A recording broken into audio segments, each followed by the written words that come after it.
Good morning, Sasha, Braden, and everyone else. It's Military Wednesday, and so I just want to talk a little bit because it's Easter time, a little bit about sort of how do you do witnessing in the military, right? There's actually, it's not, you're not allowed to proselytize or to really, force your religion on people.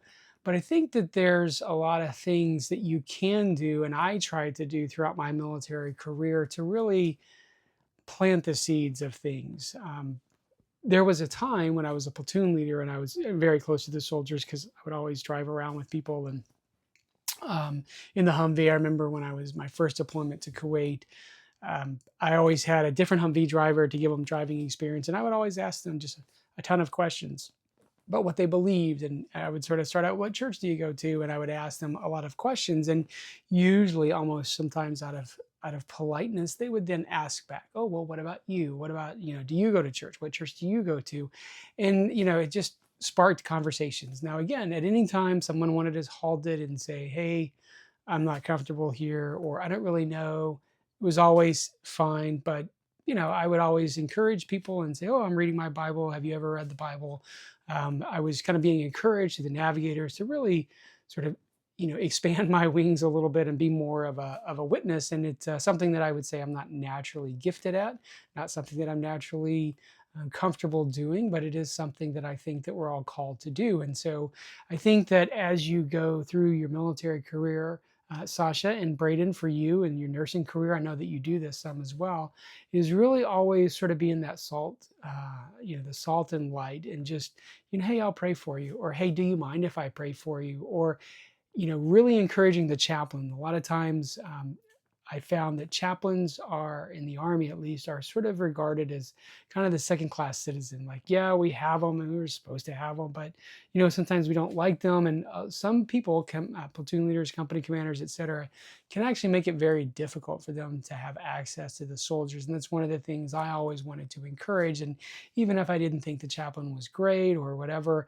I would always encourage participation. I would try to make sure that whenever we're planning things that we took into account when there were services, I would talk to the chaplains and make sure that, again, that we tried to do as much as we could.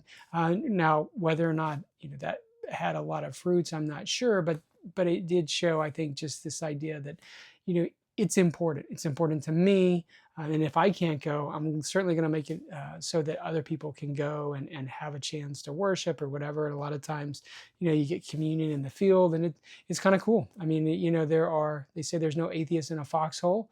I would actually say there are. I think that just my time in combat would tell me that everyone in a foxhole who's under fire, they've all figured out what they believe. They all kind of know, because after a few times of things exploding and kind of realizing your own mortality and how close you are to things that can kill you, I think people sort of decide in their mind, okay, either I'm in this religious thing or I'm not. But they really do decide, and I think that sometimes they're seeking the first couple of times, especially, and they're looking for, who has answers. And just being the salt and light can be a great witness.